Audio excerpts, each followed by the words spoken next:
સુરતમાં આઈઆરસીટીસીની site hack કરી તત્કાલ ટિકિટો બનાવવાનો કૌભાંડનો પર્દાફાશ થયો છે, જેમાં 4.50 કરોડનું કૌભાંડ પકડાયું છે. વિજિલન્સના ઓફિસર સંજય શર્માએ ઉમરા પોલીસમાં ફરિયાદ આપી છે. ઉમરા પોલીસે 55 વર્ષીય એજન્ટ રાજેશ ગિરધારી મિત્તલ અને 55 વર્ષીય કૃપા દિનેશ પટેલની ધરપકડ કરી છે. કૃપા 3 મહિનાથી નોકરી કરતી હતી અને 10,000નો પગાર હતો. સિટીલાઇટનો એજન્ટ પાયરેટેડ સોફ્ટવેરને પેમેન્ટ ગેટવે હેક કરી ટિકિટ બુક કરતો હતો.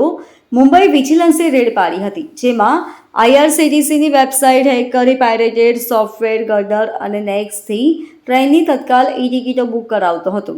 આ એજન્ટ ઘરે લેપટોપથી ટિકિટ ઓનલાઈન બનાવતો હતો. તેને પકડવા વિજિલન્સના સ્ટાફે તત્કાલ ટિકિટના સમયે સિટીલાઇટ મેક સમરન એપાર્ટમેન્ટમાં તેના ફ્લેટમાં સર્વે કરવાના બહાને છાપો માર્યો હતો.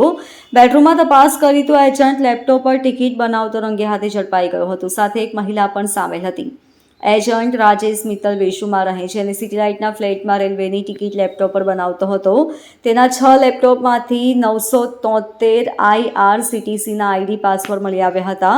આ આઈડી 20 રૂપિયામાં તેણે ખરીદી કર્યા હતા. એજન્ટ પાસેથી રૂપિયા 1,51,000ની 54 તત્કાલ ટિકિટ મળી આવી હતી, જેને રેલવેએ બ્લોક કરી છે. મે અને જૂનમાં 14.66 લાખની 598 તત્કાલ ટિકિટો બનાવી હતી. 4 ઈમેલથી યાત્રીઓને ટિકિટ મોકલતો હતો અને પેમેન્ટ ઓનલાઈન લેતો હતો. Bureau report LK star news, Surat.